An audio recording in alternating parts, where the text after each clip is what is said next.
கனவு நாயகன் கலாம். இந்தியாவோட குடியரசுத் தலைவர் யாருன்னு கேட்ட உடனே நமக்கு ஞாபகம் வருது ஏபிஜே அப்துல் கலாம் ஐயா அவர்கள் தான். இந்த ஏபிஜேனா என்னன்னா அவுல் பகீர் ஜெயினுலாப்தீன், அது அவங்க அப்பா பேரு. ஆயிஷ் அம்மா அவங்க அம்மா. இவர் ராமேஸ்வரன்ற ஒரு ஊர்ல ஒரு ஏழை குடும்பத்துல பிறக்கிறாப்புல. சின்ன வயசுலேயே வறுமையின் காரணமா நியூஸ் பேப்பர் போடுறாப்புல. தன் கல்வி மீது இருக்க ஆர்வத்துல கடுமையா படிச்சு நல்ல ஒரு முன்னேற்றத்துக்கு வராப்புல, நல்ல நிலைமைக்கு வராரு. Education is the most powerful weapon use to change the world. கல்வி ஆகச்சிறந்த ஆயுதம், இது உலகத்தையே மாற்றக்கூடிய சர்வ வல்லமை படைச்சது அப்படின்றாங்க. அதுக்கு சரியான உதாரணம் யாருன்னு கேட்டா ஐயா அப்துல் கலாம் அவர்கள் தான். ஏன்னா தன்னோட எந்த ஒரு பின்புலனும் இல்லாம, அரசியல் பின்புலனோ பணபலமோ எதுவுமே இல்லாம தன் கல்வியை மட்டும் நம்பி கடுமையா படிச்சு வாழ்க்கையில நல்ல நிலைமைக்கு வந்தது பார்த்தா அவர் ஐயா அப்துல் கலாம் மட்டும்தான்.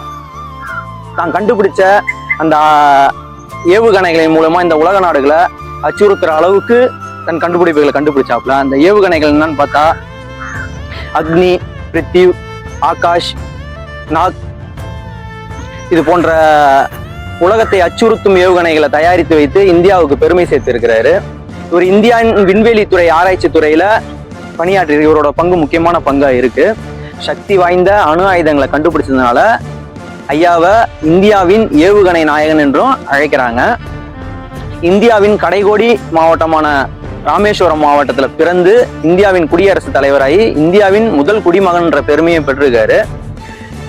மாணவர்களை நாளைய இந்தியாவின் தலைவர்கள் என்று எப்போதும் போற்றி கூறிட்டு இருப்பாப்ல.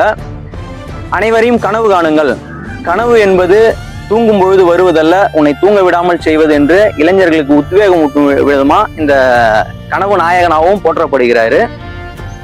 2020 இந்தியா வல்லரசாகும் என்று கனவு கண்ட ஒரு நல்ல உயர்ந்த மனிதன் ஐயா அப்துல் கலாம் அவர்கள். அப்துல் கலாம் ஐயாவோட சுயசரிதையான இந்த அக்னி சிறகுன்ற புத்தகத்தை எல்லாரும் வாங்கி கட்டாயம் படிக்கணும். இந்த புத்தகம் படிப்பதற்கு கொஞ்சம் கடுமையா இருந்தாலும் கட்டாயம் எல்லாரும் வாங்கி படிக்கணும். ஏன்னா ஐயாவோட கடந்து வந்த பாதைகள், அவர் பட்ட கஷ்டங்கள், அவர் எவ்வளவு துயரங்களை சந்திச்சாரு, அதுல எப்படி போராடி வாழ்க்கையில முன்னுக்கு வந்தாருன்றதெல்லாம் இதுல தெளிவா கொடுத்துருக்காங்க. இதை கட்டாயம் எல்லாரும் வாங்கி படிக்கணும். விங்ஸ் ஆஃப் ஃபயர்னு இங்கிலீஷ்ல இருக்கும், தமிழ் அக்னி சிறகுகள்னு கடையில கேட்டீங்கன்னா தருவாங்க. ஐயா 2015 27 நம்மளை விட்டு பிரிஞ்சுட்டாரு. ஐயா நம்ம விட்டு பிரிஞ்சாலும் எதையாவது சாதிக்கணும், வாழ்க்கையில முன்னேறணும்னு துடிப்பா இருக்க ஒவ்வொரு இளைஞர்கள் மனசுலயும் இன்னும் ஐயா வாழ்ந்துட்டு தான் இருக்காரு. ஐயாவோட முக்கியமான கொள்கைகள்னு பார்த்தா எளிமை, நேர்மை, கடின உழைப்பு, தேசப்பற்று, இவைகளை நாமும் பின்பற்றுவோம். ஐயாவை போல் வாழ்க்கையில் சிறந்து விளங்க நாமும் முயற்சிப்போம். நன்றி, வணக்கம். என்றும் அன்புடன் பா. சுபாஷ்.